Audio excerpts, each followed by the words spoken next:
Hi, everybody. This is CFB Unfiltered. We are here for week 3 of college football action. I'm Blayne Gilmer. And I'm Donovan White.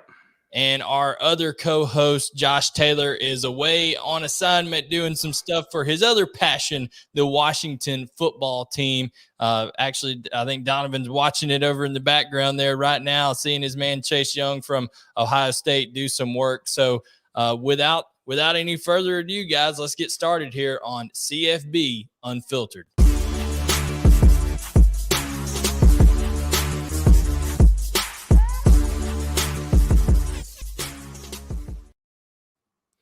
Donovan, a lot went on in week 2. A lot went on between week 2 and week 3, and we have some headlines to hit, some storylines to hit right off the bat here. So without further ado, man, take it away. What's been going on this week in college football? Yeah, I think arguably the biggest one with the most playoff implications and the long term for the season was Ohio State getting upset by Oregon at home. Right, I was at that game, and I can tell you it was brutal. The Ohio State defense.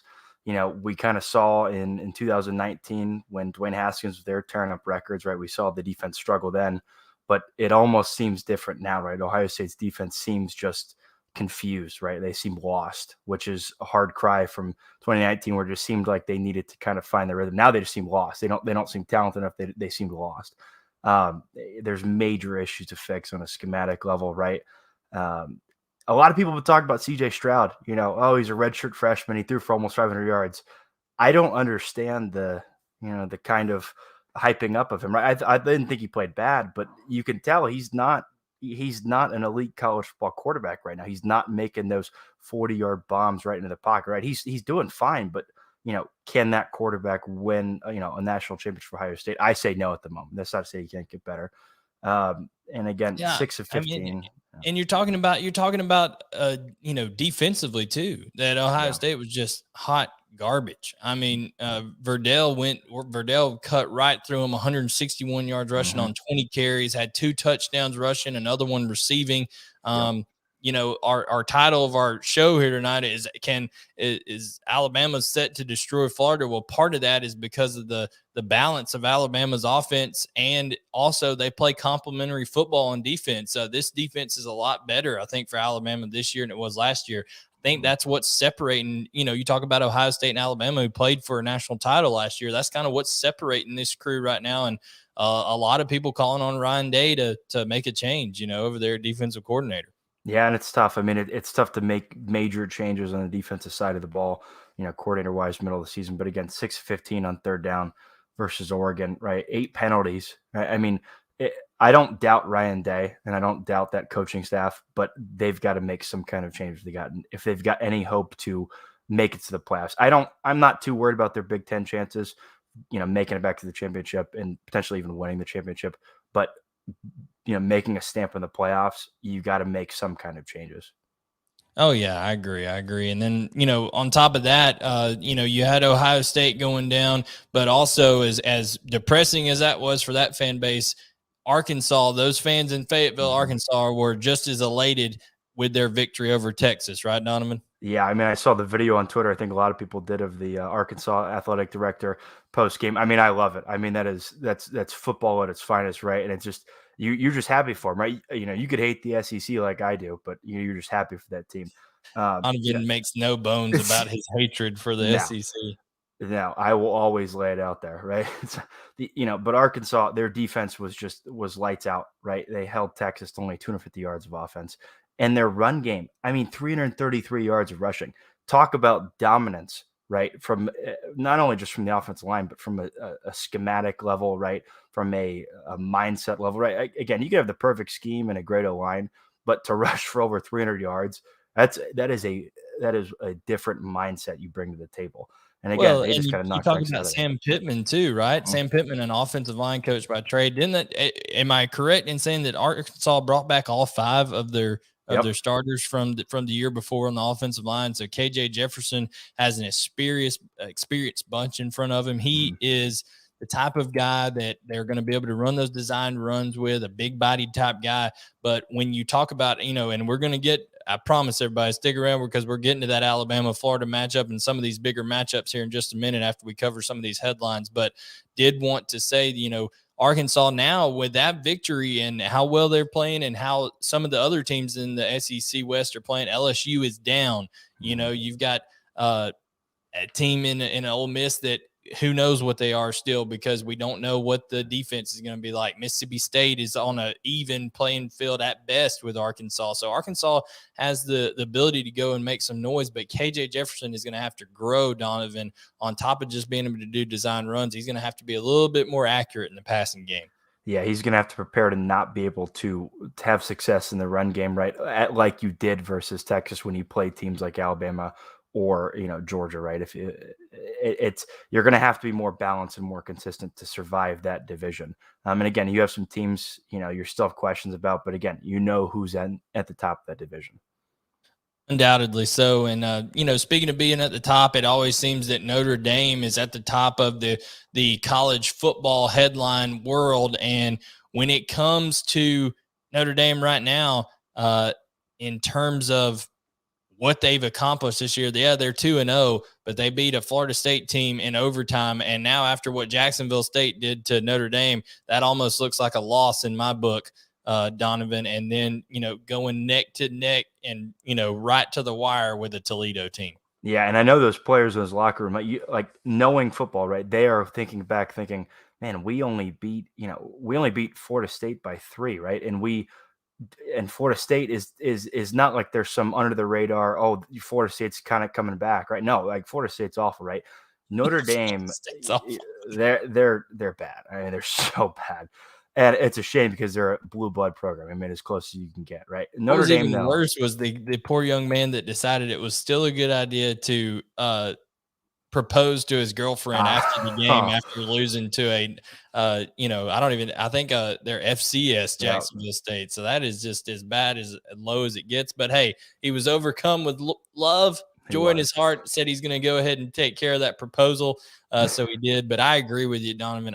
This Notre Dame team just has not had under Brian Kelly, in my opinion, even when they've been better than what I think they are this year, that killer instinct, right? Mm-hmm. That ability to put teams away when they need to. I don't know with Jack Cohn at the helm at quarterback if they're going to be able to do that. I almost think that I know he may not be ready yet in terms of the full package and everything, but Tyler Buchner may be the best playmaker on that team. So, what happens, how long before they end up, going to a guy like a Tyler Buchner more often? Yeah, I mean, it's going to be a question of, do you wait until you lose a game, right? Or how many games do you barely, squeak out, right? Again, Notre Dame's going to play better teams than Toledo. Toledo is, historically, and especially in the last decade or so, an upper tier team in the MAC, right? But again, love my boys over the MAC. Notre Dame, right, especially a ranked Notre Dame, right, number 8, number 9 Notre Dame shouldn't be beating an upper tier MAC team by only 3 points, right? So the question is, how long does do until changes happen at Notre Dame when they play better quality teams, better players, right, where some of those wins aren't going to happen?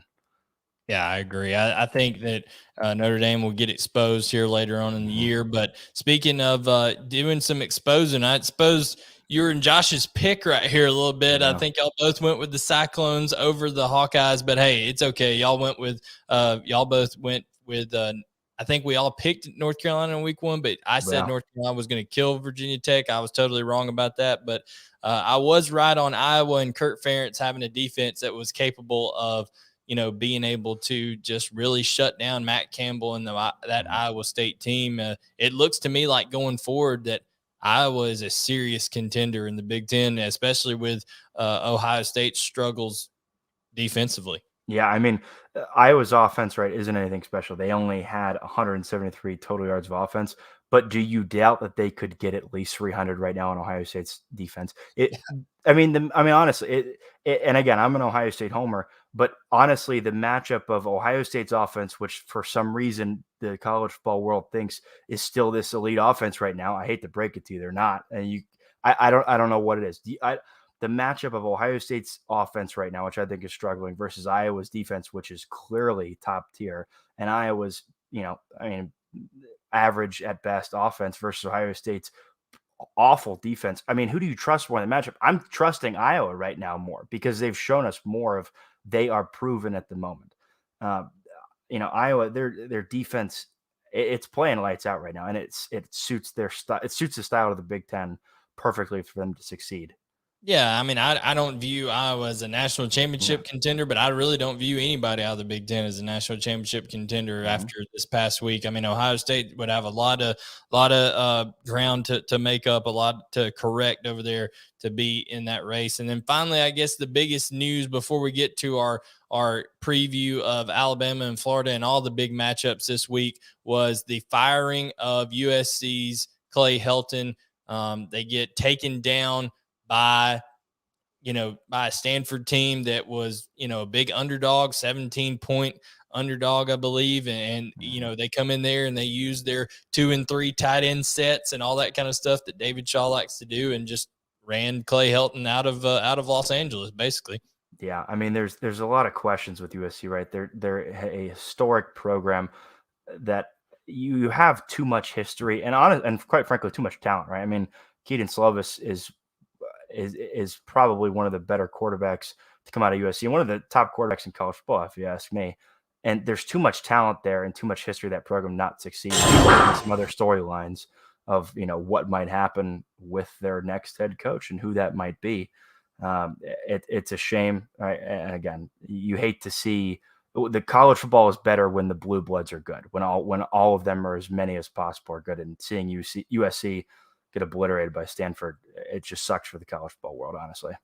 Yeah, you got to wonder, who's going to end up with that job. There's going to be a lot of shuffling. There's names like Luke Fickell, formerly at Ohio State, Cincinnati. Of course, Dan Mullen's been linked to it, but he seems to be linked to every job, even Urban Meyer. So a lot of Ohio State, Florida ties, Eric Bahimi out of, Kansas City, all of these guys. Sam Kim, this is a live stream. You can see right now, hey, this is live, buddy. So we are live. There is going to be some pre-recorded stuff that we have to play in because Josh is not with us here tonight, but no, we are live right now. So hi, Sam, tell all your friends, spread it around, but we do have pre-recorded interviews and stuff like that we have to play just for logistical purposes. We're all in different spots here, but without, any further ado, those were kind of the headlines there.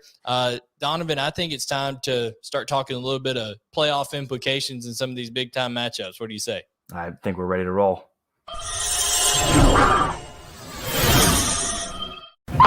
Playoffs? Don't talk about it. Playoffs? You kidding me? Playoffs? Yeah, it's always about playoffs around here, right? That's what college football has become all about. Everybody's trying to become a member of the four. And speaking of one of those pre-recorded interviews, like I said, Josh is not with us tonight. He is at the Washington football team's game, as he also does a podcast covering those guys. But he was kind enough to leave us with his thoughts on some of these games. So here is Josh's breakdown of Alabama and Florida. And then, of course, my game of the week, we have Alabama at Florida. This seems like a game that's always stressed me out in the past just because of what Florida, like how good they were. But it seems like in recent history, it hasn't been the same. The SEC championship was a good game. Went back and forth, had a lot of great moments in it, but I feel like it's different going to the Swamp. Everyone knows that. Playing at Florida, another hostile environment, just like going to LSU, just like going to Tuscaloosa. It's the same thing. So Alabama knows exactly what they're getting into. On this one, I think it's going to be the quarterback play of Florida that really limits them and what they can do. Now, of course, Emory Jones started out the season, and it seems like there's a quarterback controversy, even though Dan Mullen says there's not. It's hard to really ignore that because Anthony Richardson came in last week and lit it up. I know it was only USF, but still, when you show big playabilities like that and that home run playability, I mean, you're talking like 70-yard runs, 80-yard touchdown passes, like stuff like that. Emory Jones was not capable of doing. And it's nothing against Emory Jones. I just don't think he has the passing ability. And, I mean, Anthony Richardson's a tall dude. What is he, like 6'4", 225, something like that? They're talking about, like, comparing him to, like, Tim Tebow size and stuff like that. So, and you think about, like, the pass that's given Alabama fits, it's the big, mobile quarterbacks. Now, of course, Will Anderson, we don't know if he's going to play or not. had the knee injury. They said he's been questionable, looking like he's going to be a game time decision, which worries me because, you talk about any running quarterback, whether it's Anthony or Emory Jones, regardless of size and speed, they want to stretch. They want to go sideline to sideline. They want that speed. They want to run with the quarterback. It's pretty much all their offense because Anthony Richardson is the leading rusher on the team right now, which is not good if you're Florida. So for me, you really want Will Anderson to be able to cut off that outside and really just contain everything on the inside and allow Phildarius Mathis and DJ Dale to come up across the middle and put pressure on the quarterbacks. And if not, of course, I think Josh Job's coming back this game.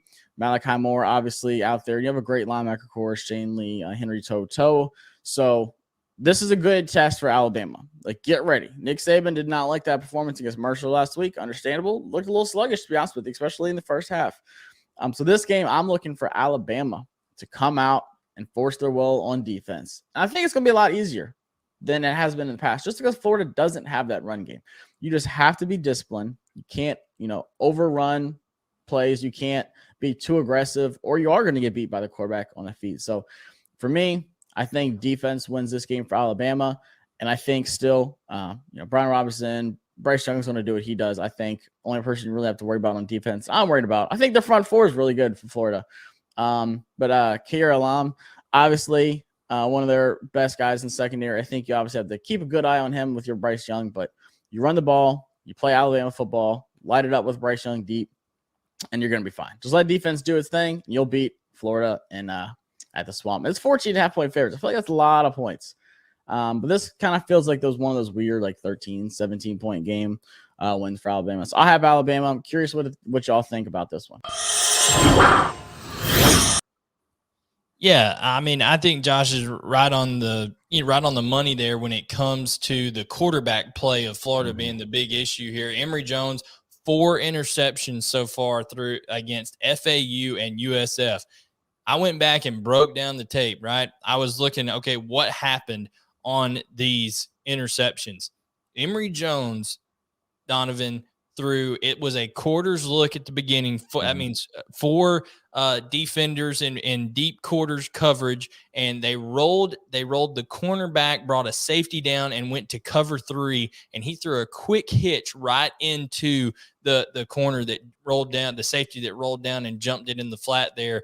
When you're throwing picks against cover 3 as the quarterback at the University of Florida, and then, guess what? His next pick in that game against cover 3, he was going on a deep cross over the middle. They had a post route that took the corner out of it. So what happens when a corner vacates his deep third?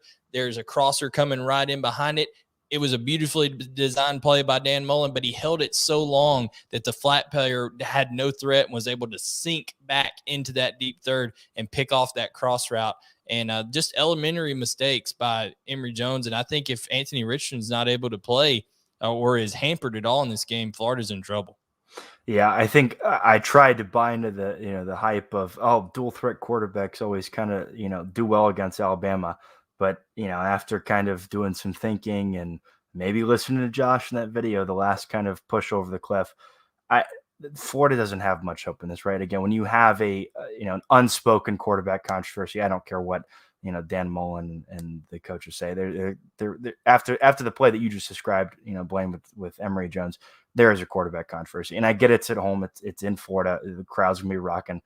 I don't see much hope for Florida, right? It's kind of the typical, the big game with Alabama, right? They're number 1, they're number 2. They're playing a top SEC team, right? And yet you already kind of know what's going to happen. Again, you didn't have much hope in general, but when you have struggling quarterback play, when you have struggling defense, right? I mean, the Florida has given up, was it 20 first downs in both games, or was it in the USF game, I Bleav?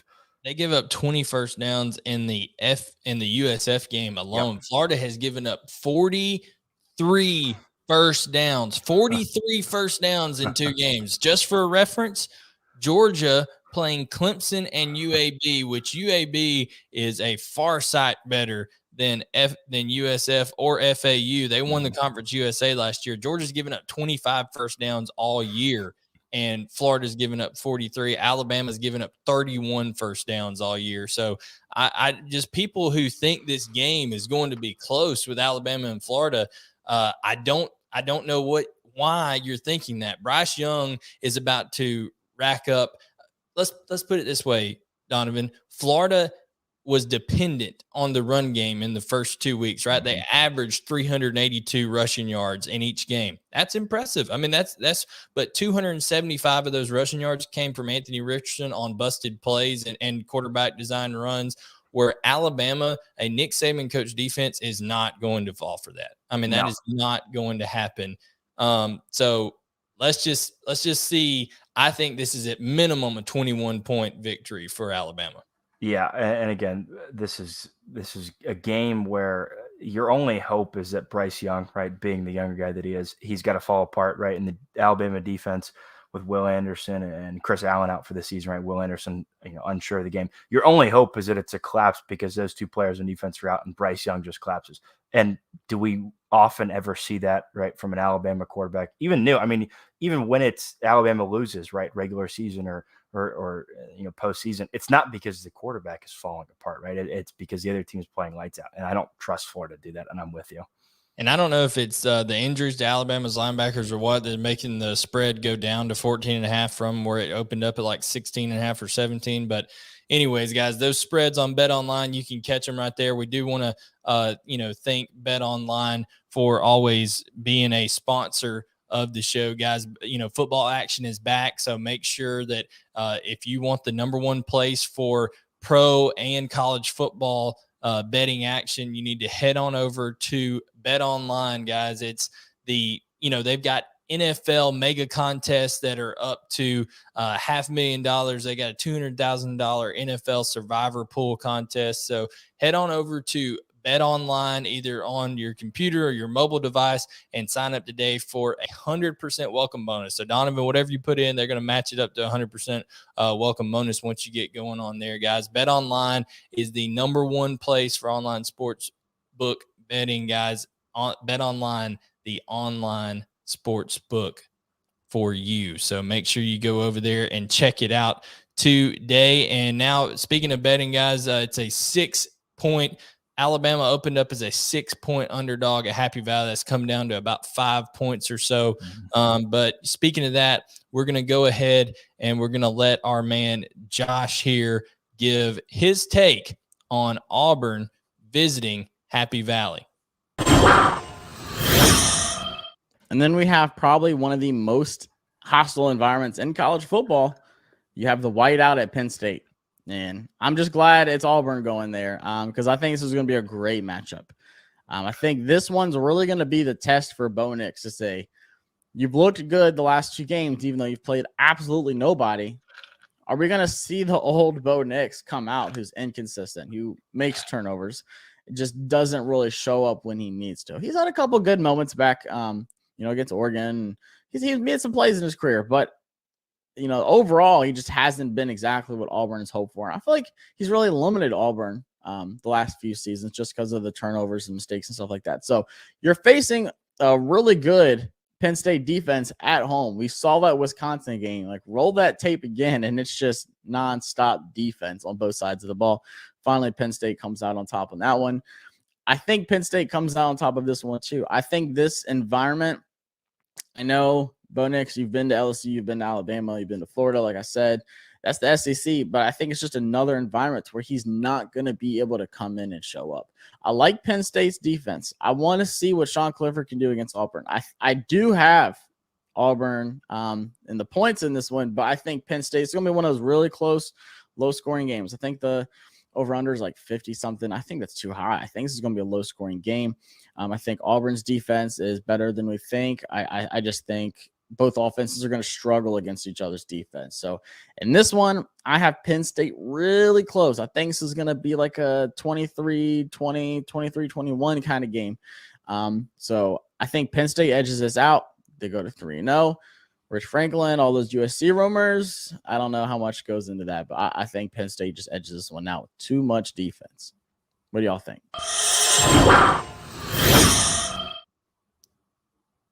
Yeah, no doubt there. I think that, and like I said, guys, we are live on this right here. Josh is not with us, so that's a pre-recorded for him because Josh has to cover stuff over at the Washington football team, another pod that he has for them, the Burgundy Pod Network over there, that he covers all things Washington football team related. But when it comes to Auburn going to Happy Valley, Donovan, this is something that is intriguing because of the dichotomy of Bo Nix, right? Mm-hmm. What Bo Nix are we going to get? At home, Bo Nix is outstanding. He's thrown 20 touchdown passes to 1 interception in his career playing at home at Auburn.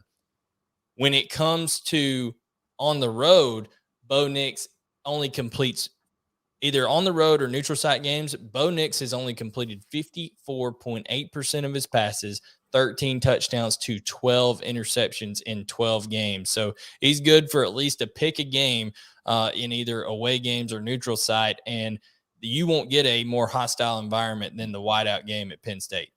No, and we've seen better teams in Auburn go in there and fall, right, to teams that are about the same kind of talent level as this Penn State team is now. We've seen Ohio State go in there and lose, or we've seen them go in there and struggle. And again, Auburn really hasn't been tested, right? I mean, they played Akron, and I love the MAC, right? But you're not going to get tested against teams like Akron, right? You're just not. And so going into a hostile environment, right, and where it's going to be loud, I mean, it's going to be deafening. What does that do to, your audibles at the line of scrimmage, right? What does that do to, the offensive lineman communicating and IDing the linebackers in the run game? Because the moment you mess up one of those IDs, or the moment one of those O linemen can't hear the run, the snap count, or they can't hear the quarterback adjustment, it all falls apart, and that crowd will feast on it. I think this is a hell of a game for week 3, right? And I'm with Josh. The line is interesting, right? I think Penn State's a favorite in this, but I see it being a close, kind of down to the wire game, but a defensive battle. No doubt. And guys, we're having fun here talking about some of these high profile games here, streaming live on the 365 Sports YouTube channel. So if you do us a favor, go ahead and hit that subscribe button, turn on notifications. Also, share with friends. We appreciate that. All the people that are in there right now. We'll see you in the comment sections, things like that. So hop in there. We'll love to interact with you on that. But I agree, Donovan. You're talking about a new offense for Bo Nix with Mike Bobo, the offensive coordinator there, who runs a true NFL pro style scheme. There is a lot of offensive line, quarterback communication before the snap. He's given Bo Nix a lot of responsibility in this offense. Also, there's side adjustments by receivers. Based off the coverage that Penn State's playing, they adjust their route and, right at the snap.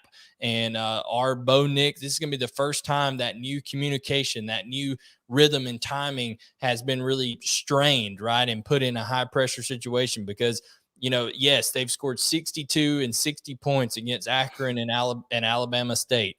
But, that is nowhere near the level of competition that they're going to see against a Penn State team that held Wisconsin to 10 points. I mean, I know they forced 3 turnovers in that game at Camp Randall, and that's without having the crowd noise at their benefit. So I've got to, before I put my faith in Brian Harsin and Bo Nix and this new Alabama those Auburn people really don't like that, me saying Alabama, these new Auburn Tigers, I think that I'm going to have to go with Penn State and that environment there at home.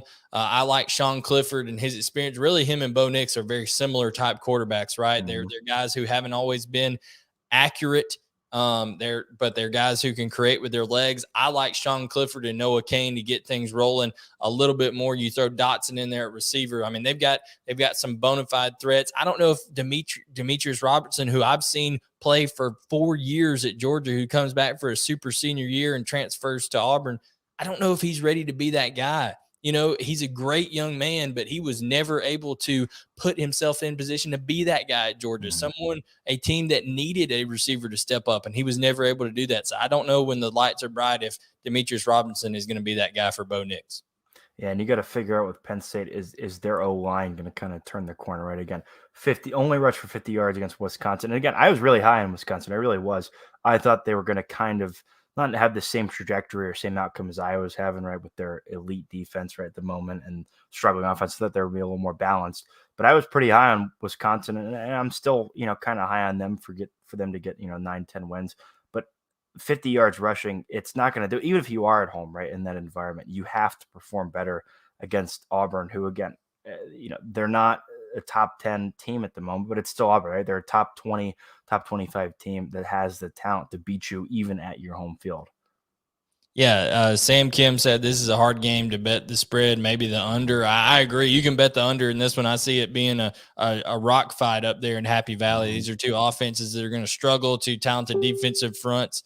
So that's what I'm going to see there with those guys. Now, let's get the opinion of, speaking of playoff implications, right? That has playoff implications because Penn State now, the Big Ten's wide open now, now that Ohio State, obviously Ohio State still has everything in front of them Big Ten wise, but they've shown that they, everybody bleeds, right? Like they're human. So other teams in the Big Ten have to think that there's some room to take advantage. So, they're, playoff implications abound, and one team that can take care of that and take advantage of that is a group of 5 team in Cincinnati. And Josh gives his interpretation of that Cincinnati and Indiana game.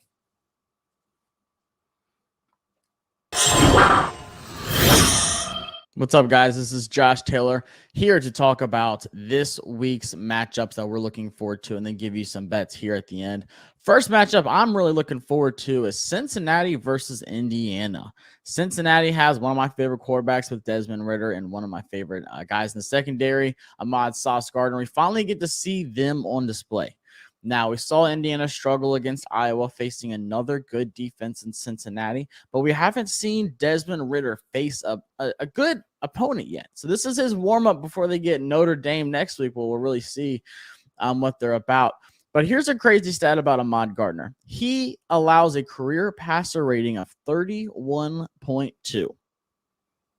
And a crazy enough stat is if the quarterback hiked the ball and threw it in the dirt every single play, his passer rating would be 39.6. So a quarterback has a better chance of literally just spiking the ball every single play and not throwing towards Ahmad Gardner. That just shows you how electric he is in the secondary. I'm looking forward to this. Now, Michael Penix and my guy Ty Freifogel get to see another good defense. Can they finally crack a better defense? And I don't know. That run game is just not there yet for them. They really need to get things going with Stephen Carr.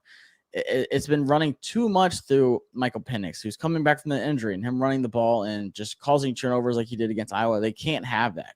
So I'm really interested to see how they fare, coming back against another good defense, if they make any adjustments compared to what they did against Iowa.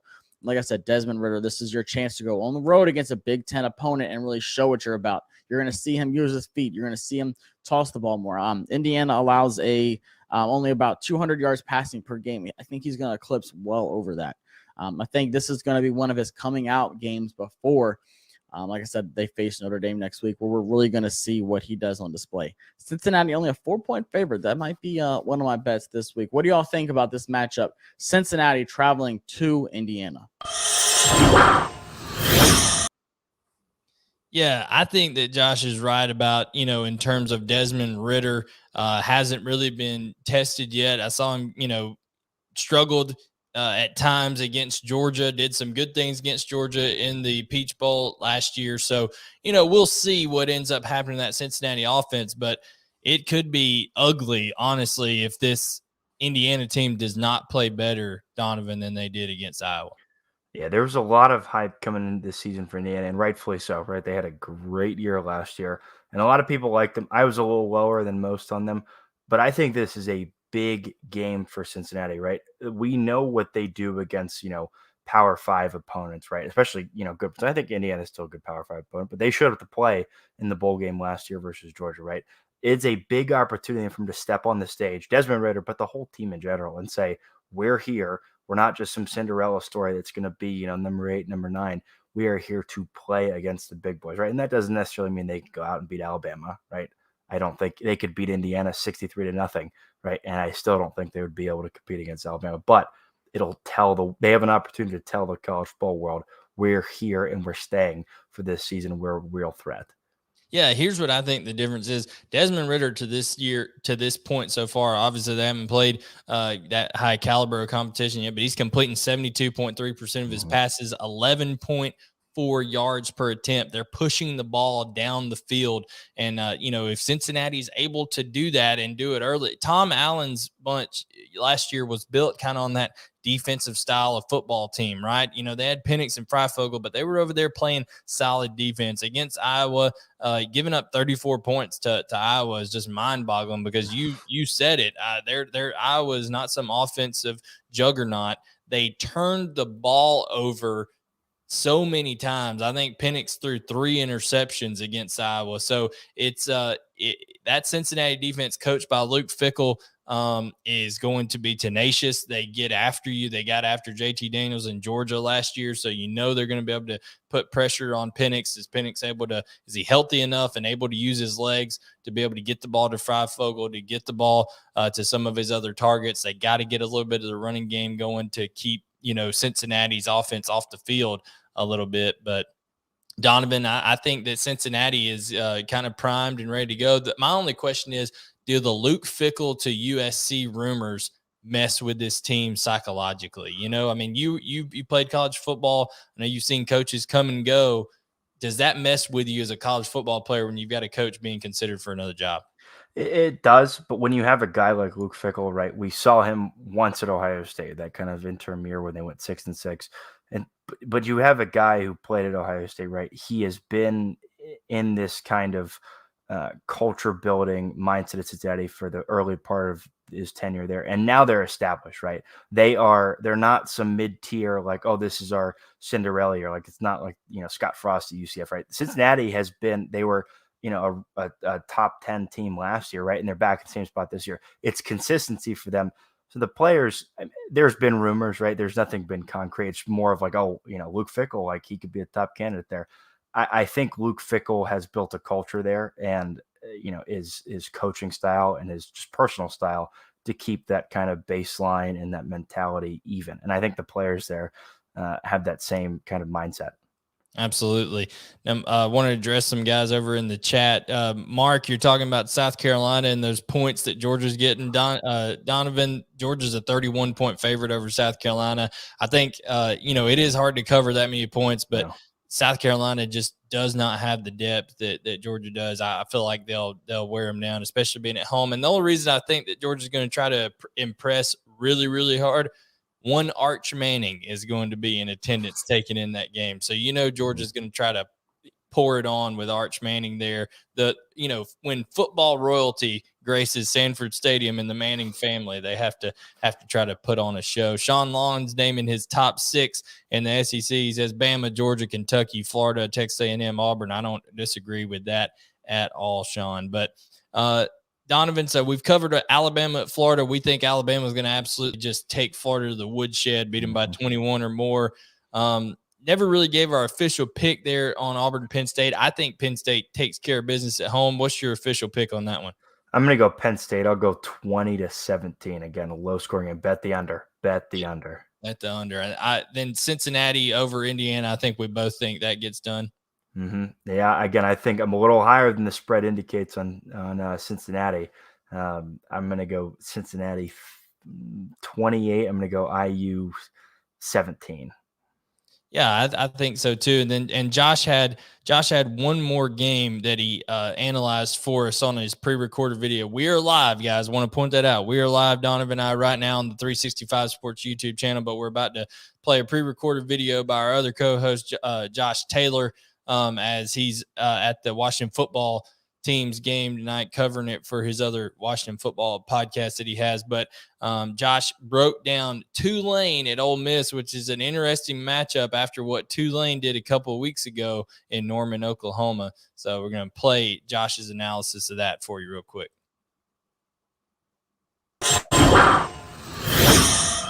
Next up, we have what seems like will be a game where you just hammer the over regardless of what the points is. That's Ole Miss and Tulane.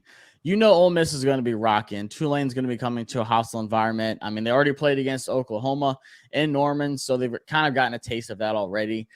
And it was very interesting because that seemed like a game where Spencer Rattler didn't really have the spotlight on him against Tulane. It was more of the freshman, Michael Pratt, who seemed to go off on that game and really make his presence known. Now, he did have 3 costly turnovers, so you really have to think if the game would have turned out different if it wasn't for that. Now, what I'm looking forward to the most in seeing this is, of course, Matt Corral. If you watch SEC football, if you follow an SEC team, Matt Corral is on your list, whether it's good or bad. I think this is going to be one of the games where he, pole vaults himself even more in the Heisman rankings. Some people have him as high as 2 right now, but he's definitely a top 5 candidate in the Heisman race right now. This is going to be another game where he just throws some stats out there.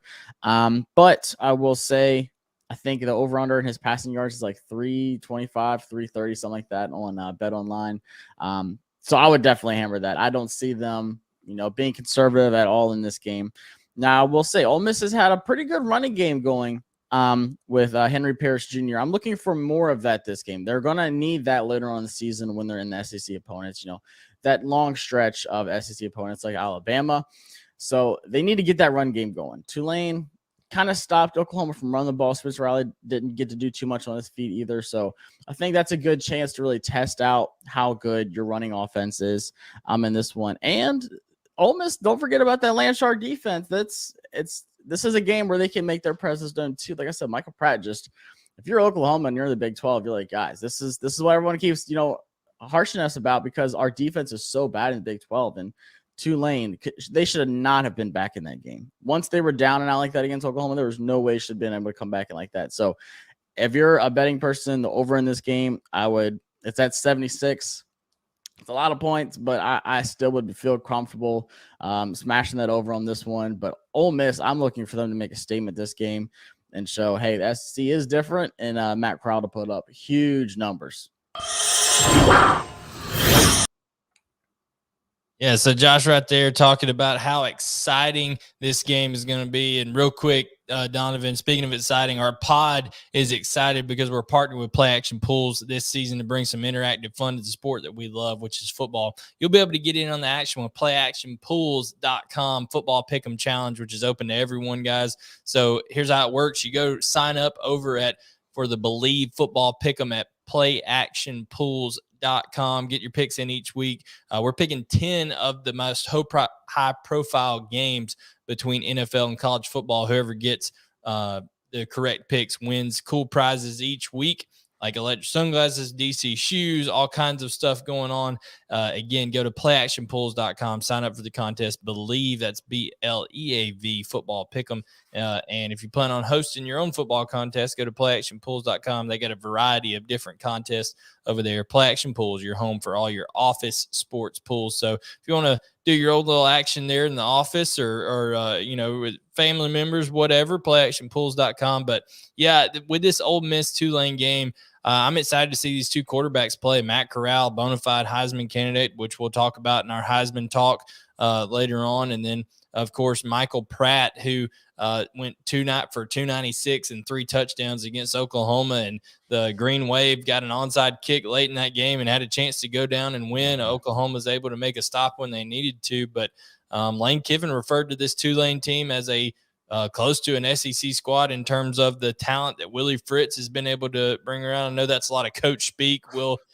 Lane Kiffin probably just, psyching out his own players, making sure they don't overlook the Green Wave. But Willie Fritz is a good coach. He did good things at Georgia Southern, 18-7 during his time there. And since 2018 hasn't had a losing season at Tulane, which is nothing to scoff at. Yeah, I feel like we owe an apology to a viewer from I Bleav either week 1 or week 2. I'm blanking on the name. Who, when we were calling out the early Heisman favorites, they mentioned Matt Corral and we said, not yet. We don't think so. And again, like you said, he's kind of forced himself in this conversation. And I don't even think it's so much of if, but when he has a big game against Tulane, right? He's just going to solidify that even more. I think the over-under of this game was close to 75, 74, 75. It's got the brewings of an exciting game. And especially with Ole Miss, we watched their defense play against Louisville, right? They played angry. I know that the targeting calls and the refereeing, it was up in the air, but they played angry. They played fun, right? Their offense is fun. It's a Lane Kiffin offense, right? But their defense played angry and fun. The team of Ole Miss, I think, is something to keep an eye out in the SEC in general, and especially this game, to see how well they perform and if they dominate.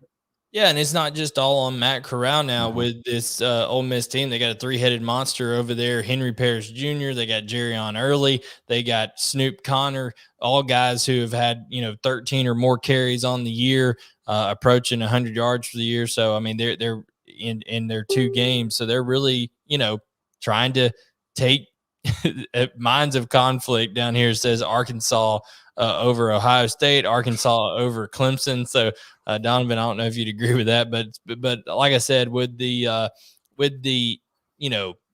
three-headed monster there at running back for Mississippi State, there's a lot to like. So minds of conflict, just listing off teams down here that he thinks Arkansas is better than that. Florida going to rise up and pull an upset. Woo, that woo. I don't know. Listen, there's ways that you can get help for whatever problem you have right there, but I'm just telling you, Alabama is going to absolutely skull drag Florida this weekend. It's going to be very, very rough. I mean, I don't know. Alabama, don't think that Nick Saban is not pissed off from the SEC championship last year, where his team kind of let their foot off the throat of Florida. He will hold that against them. He will hold the fact that Mercer completed 2 touchdown passes against them last week.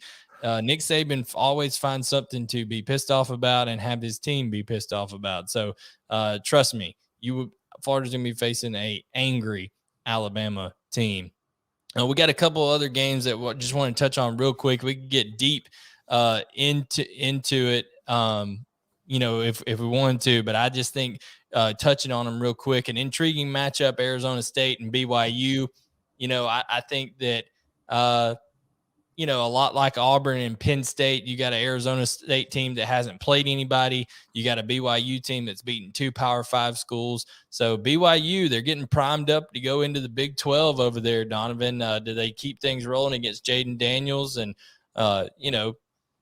that Sun Devil team over there in Arizona State? I'm pretty high in Arizona State. Again, I still think the Pac-12 was wide open, even with Oregon beating Ohio State. I still think the Pac-12 is anyone's conference to win at this point. But I think BYU keeps the train rolling, even with the loss that they had in Zach Wilson leaving. I love BYU. I don't know what it is about them, right? It's just they're a fun team, right? You want to root for them. And again, a ranked matchup, 19 versus 23. It's an exciting game.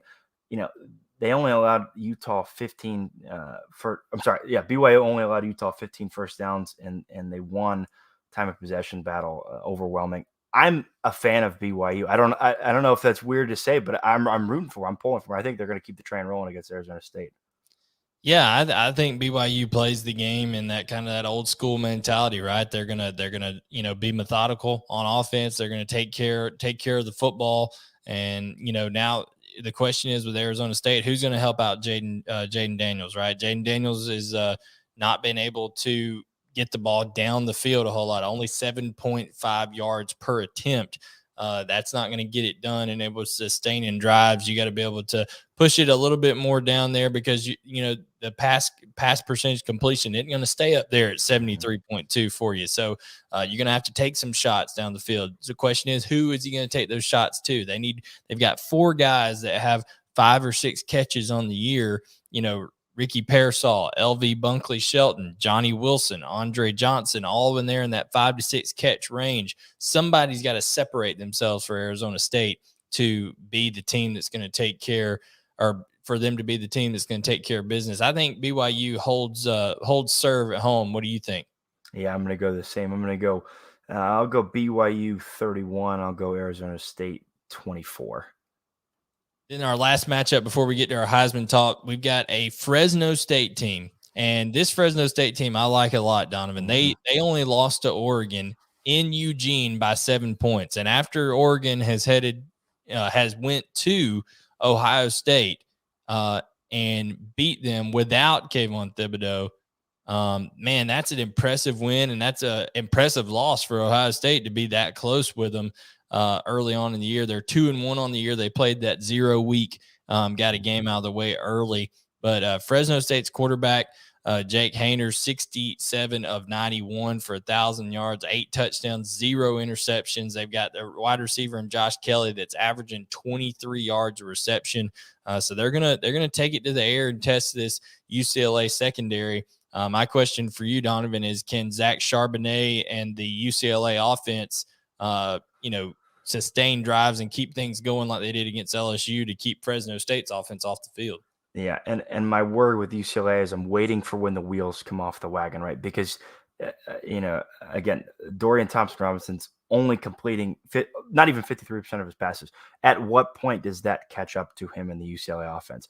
And again, what Fresno State's defense isn't anything crazy, but it's going to catch up against an offense that's rolling. That's what Fresno State's doing, and I question when that happens. And it wouldn't be shocking if that happens, this coming weekend. Yeah, and we've got people in the comments who are talking about BYU being interested if they're able to take recruits from USC. That could happen. USC is going to get poached. I know Georgia is probably going to poach a couple of their commits they have in this class. One, Michael Williams from Georgia. I think he'll end up flipping from USC back to Georgia. But BYU absolutely could be a program on the upswing, especially heading into the Big 12. But, to your point, on that Fresno State and UCLA game, Donovan, I agree. It always seems like you're waiting on the other shoe to drop, right, with UCLA and how things have been. But Chip Kelly and the way that he's able to uniquely scheme the run game with some of that pin and pull action that he's able to do, reading of interior defensive linemen with his quarterback and Charbonnet and Britton Brown are two just stud running backs that are truly a dynamic 1-2 punch. They've got a combined 397 yards between them and are averaging 8.44 yards a carry with 6 touchdowns on the year. So I think that UCLA actually doesn't disappoint us in this game. I'm gonna say that UCLA wins this game. I do think that Fresno State will put up some points on them. I think Jake Haener and company are going to really make them fight for this one. But I'm going to say UCLA wins 28-24. Yeah, I think Fresno State's going to keep it closer than, some of the spreads that you've seen suggest. I'll go UCLA 31. I'm going to go Fresno State 27. So those are all of our matchups that have implications on the playoffs. Now it's time for us, as we do every week, to talk about our Heisman talk. But before I do, guys, I want you to see in the bottom left-hand and right-hand corners of the screen, we have new icons down there for the Sideline Sports Network, guys. Make sure to follow if you like content that's kind of a mix between it, maybe an ESPN and a Barstool, right? It's not all wild and out kind of crazy topics all the time like Barstool, but it's not always just cut and dry sports. The Sideline Sports Network is somewhere that you need to go look at Sideline Sports _SN and at SSN _college football. They're partnering here with the show as well. So excited to have them on with us. But with that, it's time to talk a little bit of Heisman right here. The best there is, the best there was, and the best there ever will be. Yeah, so the best player in college football gets the Heisman Trophy. It's my favorite part of the week, favorite part of the show when I get to hear Bret Hart cut a promo right here on the show. Love it right there. But, the Heisman talk has changed a lot. C.J. Stroud may still be in there because of just the sheer numbers that he's going to put up. We know Bryce Young is kind of the preeminent favorite. But have a couple of new players down there on the bottom of the list, Donovan, that are kind of making some noise. One from that UCLA team that we just talked about that has a big opportunity this week. Yeah, I mean, Zach Charbonnet, 13 yards a carry. That, again, you touched on with Chip Kelly's kind of scheme. So it's not that their offensive line is dominating, right? Game in and game out. They're game in and game out. Their scheme is set up for success for the run game, but 13 yards a carry is insane. 4 total touchdowns, 2 100-yard games already. And doesn't seem that he's going to be slowing down, especially with a dual threat quarterback already that gives you another kind of threat on offense of you already have a 1-2 punch, a running back and a dual threat quarterback. You have so many options to go to. Yeah, and another running back. There's actually 2 more running backs that we can talk about. One, mine's a conflict in the chat down here, says Tank Bigsby's Heisman candidate Heisman campaign starts in Happy Valley.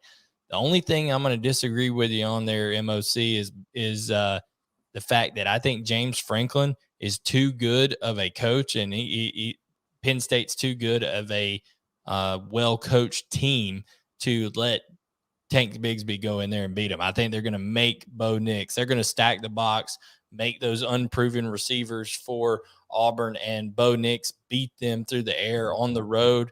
I just think you're always going to have, 6.5, 7 guys in the box, a lot of man coverage.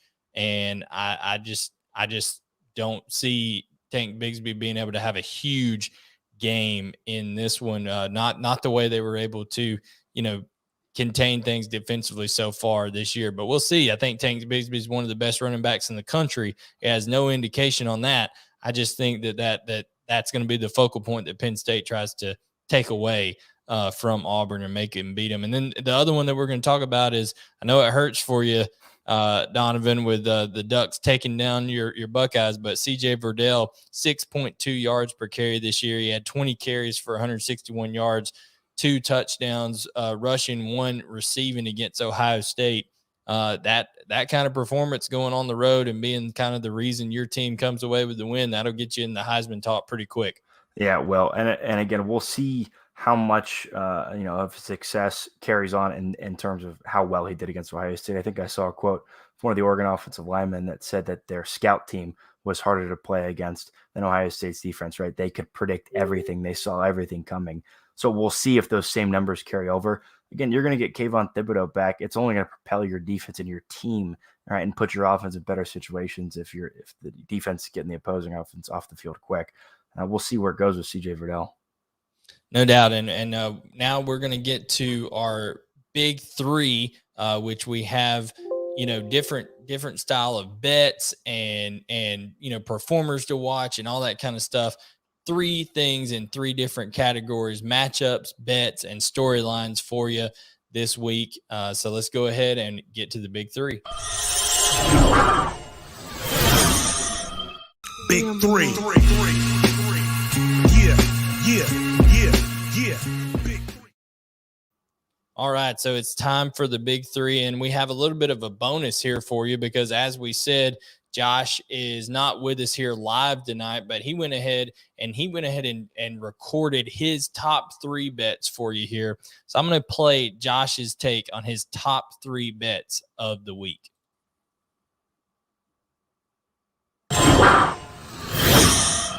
And then my top 3 bets that I'm looking at this weekend. There's a lot of tough ones, honestly. Like, I was really tempted for Michigan State to pull up the upset at Miami because that defense has been on fire. Michigan State's looked a lot better than what anyone's expected. Same, UVA is kind of on that upset alert against North Carolina. They might, 2 Virginia schools playing the spoiler at Chapel Hill. I think the line's at about 8 right now. It was at 10, so the line's moving closer towards Virginia, so that's another one to keep your eye on. But I really like Cincinnati -4. Like I said, it's at Indiana. This is, for me, the game where Desmond Ridder will be able to do what he wants to do.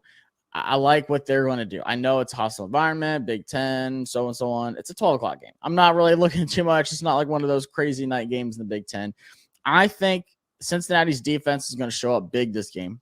I think, once again, Michael Penix is not going to be able to do what he wants to do. They have to get a run game going, and they really need to get him established in the passing game. Like Ty Freifeld, he's going to get stats, he's going to get the yards, he's going to score. But Michael Penix can't be throwing 2-3 interceptions against really good defenses. You're not going to win games like that. So Cincinnati, 4-point favorite. I'm taking it. I'm throwing some money on that one.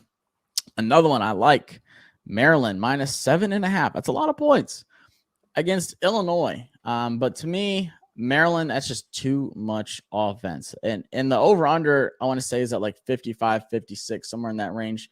So for me, I look at it as in there's no way Illinois is going to be scoring like 35 points or 28. Nothing in that range. So I think this is a game where Maryland can score in the high 30s and Illinois is going to keep it at like 20. Or 17, 21, somewhere in that range. So I really like Maryland 7.5. They have 2 really good wide receivers who can stretch the field. Of course, Talia Tagovailoa is going to throw that rock around, and he can use his feet. I think we're going to see that more in this game too. just his mobile presence and what he can do in scrambling, just like Tua. So 7.5 Maryland. I know I usually hate that little half point for 7, but I feel really good about it. I think this is a 10 to 14 point win, and it should be pretty easily for Coach Loxley and the Maryland Terps.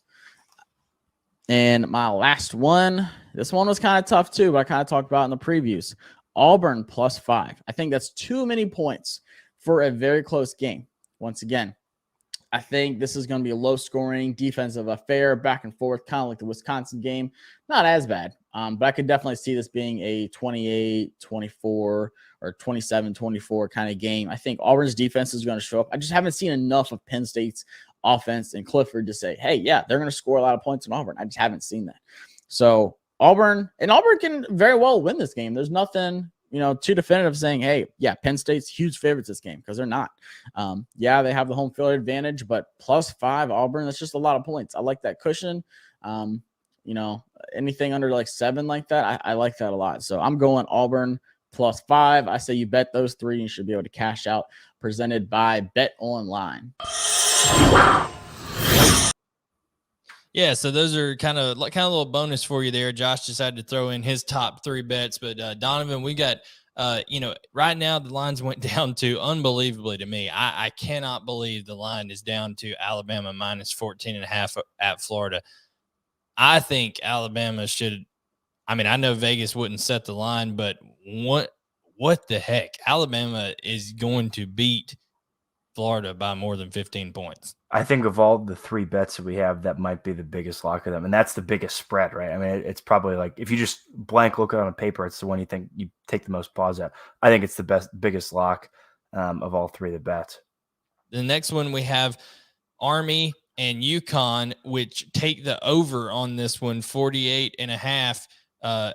The reason I say 48.5, Army may score 48.5 by themselves on UConn. UConn is UConn and Akron are fighting for America's worst team, and I would like to see them play each other in something that I would like to call the NCAA Toilet Bowl, because they are both awful. I mean, absolutely. The UConn football team will cease to exist shortly. I mean, it's just not going to be around, right, Donovan? FCS Holy Cross scored 38 points on them. That should tell you all you need to know about this UConn team. Again, Army's, known for their triple option, right? They're not known for, scoring a bunch of points. I'm with, like, this game is I think Army's favored by 34, which is it's insane for Army to be favored by 34 against anybody, but that tells you how bad the UConn is. I would take both lines, honestly, if I were betting this game. And then you have you have Virginia Tech +3 at West Virginia. Excuse me, when did West Virginia become, the 85 Bears? I mean, Virginia Tech just took North Carolina to the woodshed, and they're a 3-point underdog. I don't understand this. I don't get this line of why Virginia Tech, number 15, is an underdog to 1-1 West Virginia. I don't care if it's at West Virginia. It doesn't mean anything, right? They're basically attached to each other, geographically at the hip. It's not like it's that big of an advantage at West Virginia.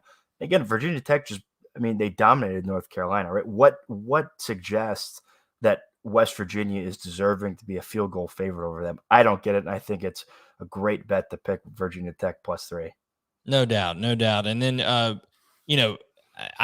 just don't get that, because West Virginia lost several of their top defensive players into the transfer portal, one of them being Tyke Smith, who Georgia's hoping to get back right now. He's out with a broken 5th metatarsal in his foot.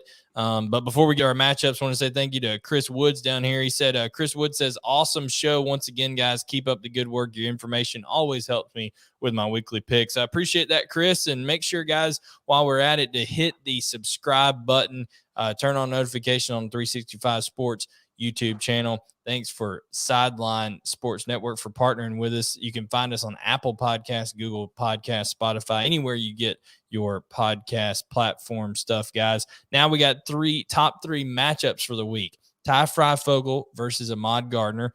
Josh already kind of went into deep detail on that, and we did too. So we'll kind of leave that where it is. That'll be a good matchup between those two. Then Matt Corral versus Tulane's defense. Tulane's defense held Oklahoma to 3 of 12 on third down, and that's why they were able to get back in that game there, Josh, in Norman, and had 2 interceptions. You think they can? Matt Corral's gonna be slinging it around. You think they can create some turnovers? I think just the nature of Matt Corral's game and their how many times they throw. There's a chance that they could have that he could have 2 interceptions again. But again, I still like Matt Corral. He's an exciting player. He's a gunslinger, right? I'm looking forward to this matchup. I'm more looking forward to the game in general. But again, I think just the nature of their play calling, you could see a couple interceptions from Tulane's defense. Gregory Krug says the odds makers do not set the line based on who they think are going to win. They base it on who the gamblers are putting money on. Well, my question is, why are what gamblers are putting money on Florida to cover and West Virginia to win? I do not understand that. I don't get it, because both those teams are going to get smashed this week. Then we have Dustin Crum versus the Iowa defense. Any quarterback right now facing that Iowa defense, I don't envy them, because Kirk Ferentz has All-American candidates out at corner. He's got a senior-laden football team, very, very experienced, and he's been there. He's has a set culture the whole time. So 3 interesting matchups there for you. And then our 3 storylines going into the week. We covered the storylines coming into the week. Now maybe going out of the week, these are the headlines you may see. Desmond Ridder and the Bearcats tell the college football world that Cincinnati is ready for anyone, especially heading into Notre Dame. What do you think about that headline coming out of the week, Donovan? I like it. Maybe I should have added is ready for anyone but Alabama. But I am confident in Cincinnati going into Indiana and kind of prove themselves as a legit, not just a New Year's Six Bowl, placeholder contender, but as a legit threat to make it into the playoffs. I love their chances. I love this UC team and what they're doing. Yeah, Oklahoma handles Nebraska, but their defense should scare Sooner Nation. So their defense already should scare Sooner Nation, but if Nebraska comes in there in the 50th anniversary of what's called the greatest, game ever between the two, then if Nebraska and Scott Frost are able to make some noise against Oklahoma, then it's going to get rough for those guys. Yeah, they're a bad football team, right? I mean, Oklahoma's defense, like you said, should already scare Sooner fans, right? And their chances for the playoffs. But if Nebraska puts up more than 14 points, I mean, they're that bad a football team. You should be scared. You really should be. And then our final headline, Spartans stay hot and boot Miami out of the top 25. I think that Miami team, Donovan, I know we're hyping up Alabama, and rightfully so. Alabama is, in my opinion, the best team in college football, and at this point by a wide margin. But that Miami team was absolutely putrid in the secondary. I know that there's one thing if receivers that are almost superhuman for Alabama go up and win 50-50 balls, or they make a unbelievable catch, but when they're running wide butt naked, open down the middle of the field in the back, nobody within 20 yards of them, and then App State hangs within 2 points of you at home, and the biggest thing that comes out of your game is a cat falling from the upper deck and people catching it in a flag and holding it up like, Simba on the Lion King, and you got problems down there in Miami. Yeah, again, Michigan State, I thought they were going to be bottom tier, kind of yikes of the Big Ten, right?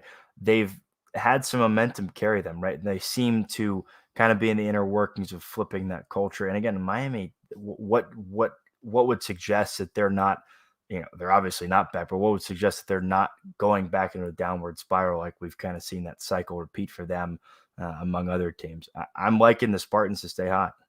Yeah, I do too. That's a well-coached team coming down in there to Miami. But that is our big 3, guys.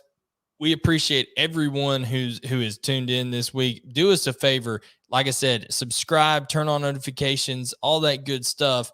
But tell your friends about it. We're live every Thursday night at 9 o'clock. You can catch the podcast version on Friday mornings. Hope you'll actually subscribe. Give us a download over there. Just if you want to, go back and listen to analysis and stuff when you're driving around the car or whatever, get some picks, get a little primer for the Saturday action ahead. We greatly appreciate it. We'll have Josh back with us next week. Try to bring on a top-notch guest for you as well. A couple more comments down here before we go. I think it's SLXXXT says Florida is going to run on Bama and get some yards on Bama, but Bama is going to score. They're going to have to run SLXXT because they can't pass the ball. They're not going to get over top of Alabama's defense, and Emory Jones is a walking pick. He threw 2 interceptions against, cover 3. I think Florida's in trouble. And then Gregory Krug says, I'm a WVU fan, but I think VT will win something like 27-17. Hey, right along with what we're thinking there, Gregory. So great minds think alike. For Donovan, I am Blayne. Josh will be back with us next week. And this has been CFB Unfiltered on the Bleav Podcast Network and the 365 Sports YouTube channel, with partnership of Sideline Sports Network, brought to you by BetOnline and PlayActionPools.com. We will see you next Thursday at 9 o'clock p.m. Eastern Standard Time.